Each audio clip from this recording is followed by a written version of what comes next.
What's going on, everyone? Theo here. So today I'm talking one lure and one lure only, Danny plugs. So Danny plugs are sick lures. I caught my biggest bass of the season on them.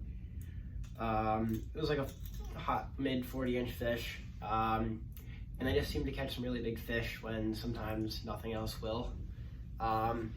So when I'm fishing Danny's, I'm fishing them around big bait, especially bunker.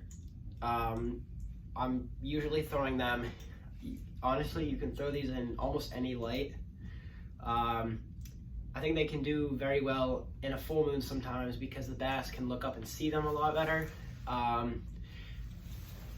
Bass do have really good vision anyways, so I think picking a lure off the surface at night isn't much of a problem when it's doing that slow kind of V-wake that these will do.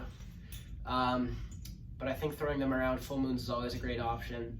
That's when I caught my biggest fish on these. As well as, I hooked some giant fish, a few really big fish during the daytime on these, which can be surprising. Sometimes in a really big swell, you can get these working low when nothing else will. They have really good action. And I had one day where I had two fish that were 40, one broke me off. The other one I got 5 feet in front of me, took a big run around this rock and snapped me.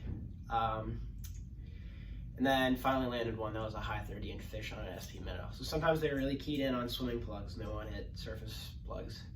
But as it goes for Danny's, I'm primarily throwing them at night.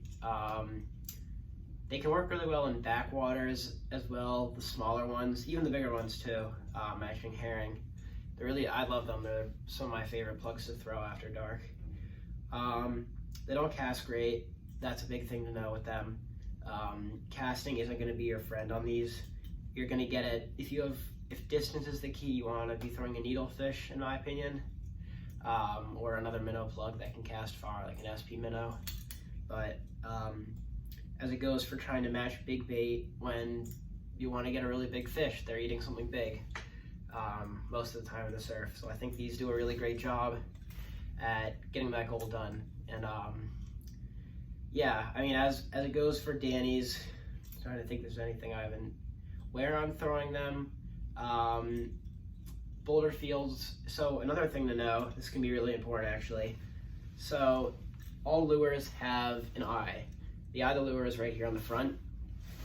Bending that eye down, when I say down, I mean this way, or up actually, either will do things. You can change the depth on what these are swimming at. So I think straight, like pre-rigged, they're swimming on the surface, kind of doing a little tail wag action, and I think that's my favorite as it goes for when you know the bass. If you're finding bass, I like to fish the water column, so if I'm finding bass eating a floating needle, and I'm feeling like there's a bigger fish in there, or the fact that I'm getting them on a floating needle fish somewhat consistently and not other subsurface lures, I think this is a good option. I had a day where everyone was throwing a needlefish. That's almost all they would eat except for an SP minnow.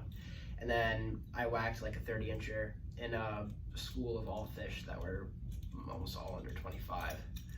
So they work, they definitely do work. This is the Gibbs one. I like the Gibbs one a lot just because a lot of them can be very heavy. I think this one has a good balance. It's just a really overall good Danny plug and plug overall to be throwing at night and the day sometimes too. Yeah, that's the thing. That's all for Danny's. Some of my favorite plugs. I would definitely get a few for this season. But yeah, I think that's going to be about it. Thanks for watching, guys.